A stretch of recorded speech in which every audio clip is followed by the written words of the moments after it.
Si nous avions pu survoler avec notre drone Rochefort avant sa naissance, voici à peu près ce que nous aurions vu. Des zones humides, marécageuses. C'est pourtant là, dans ce quasi-désert insalubre, que l'un des projets les plus fous du XVIIe siècle va voir le jour. Louis XIV dirige alors la France et le constat est accablant. Il reste à peine 20 navires de guerre de la puissante marine créée par Richelieu. Le roi charge alors Colbert de relever cette marine. Pour cela, il faut trouver un endroit pour établir un nouvel arsenal. En 1666, le ministre choisit Rochefort. Et pour comprendre les raisons de ce choix, nous avons rendez-vous à la Tour des Signaux.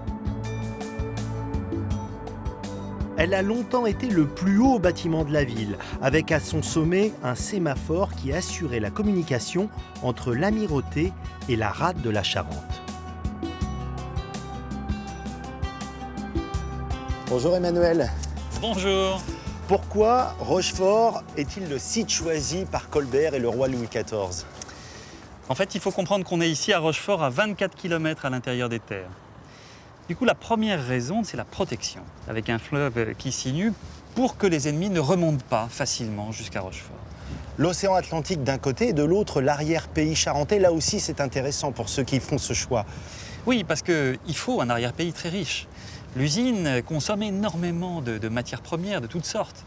Du bois, des matières alimentaires, du grain, des animaux, des canons, du fer, etc. Donc, le fleuve joue un rôle très important et l'arrière-pays charentais est lui aussi à l'époque très riche. Et donc, c'est un des éléments très importants. L'arsenal, c'est en fait différents sites. Quels sont les pôles les plus importants ?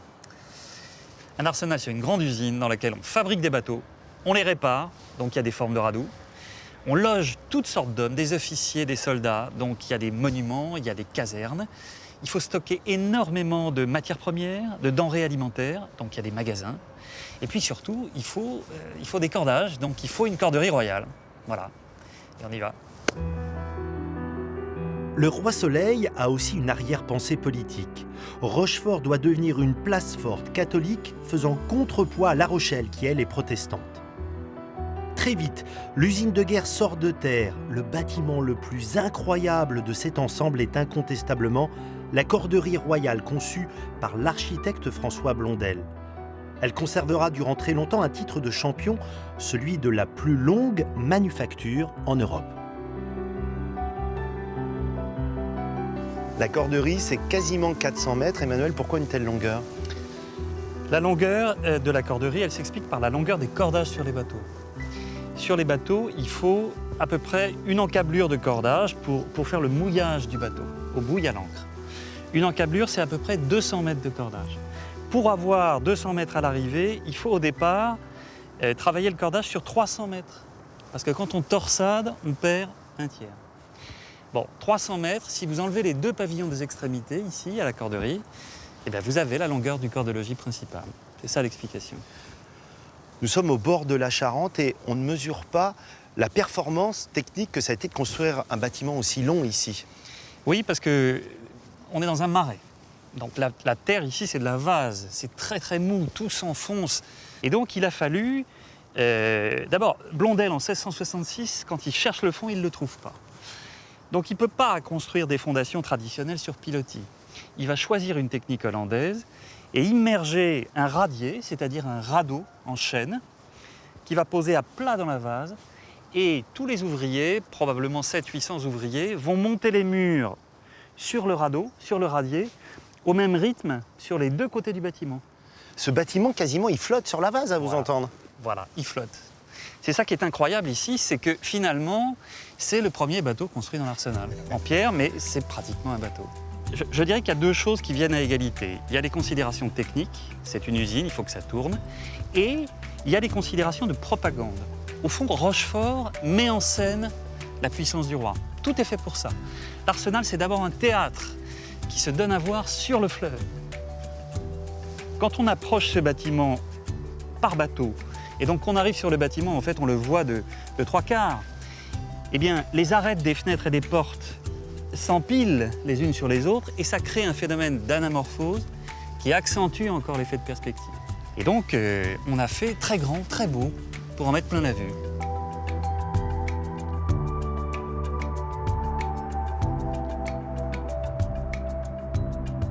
Sur un bateau, on embarque quelle quantité de cordage?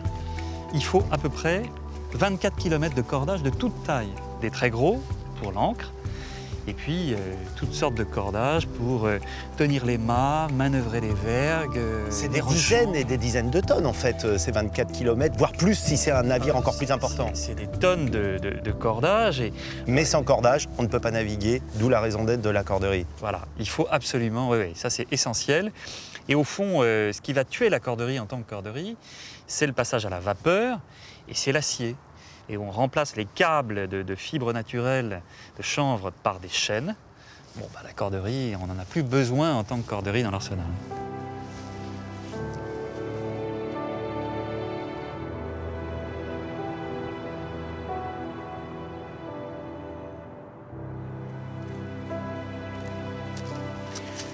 Alors, je vais vous montrer un endroit qu'on ne voit pas d'habitude.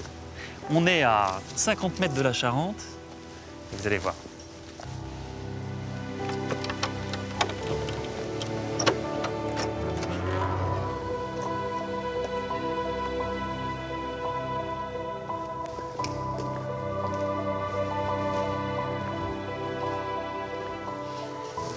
Voilà, alors on est dans le bassin de l'Amiral ici, tout près de la Corderie Royale.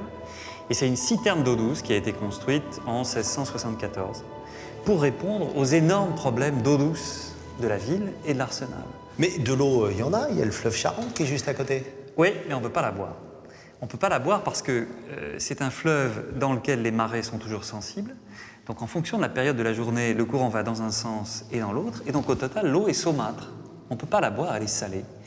Et donc il a fallu organiser autour de l'arsenal un réseau très complexe de captage de l'eau douce, notamment, par exemple, à Tonnet-Charente, où on a amené l'eau par gravité, par aqueduc, par conduite, jusqu'à ce bassin. L'eau est saumâtre, un peu salée, on comprend qu'on est à l'intérieur des terres, mais quand même un peu dans l'océan. Oui, c'est encore la mer, là. On est en régime maritime à Rochefort. Et le fleuve monte et descend. Voilà. Et donc, c'est un port de mer.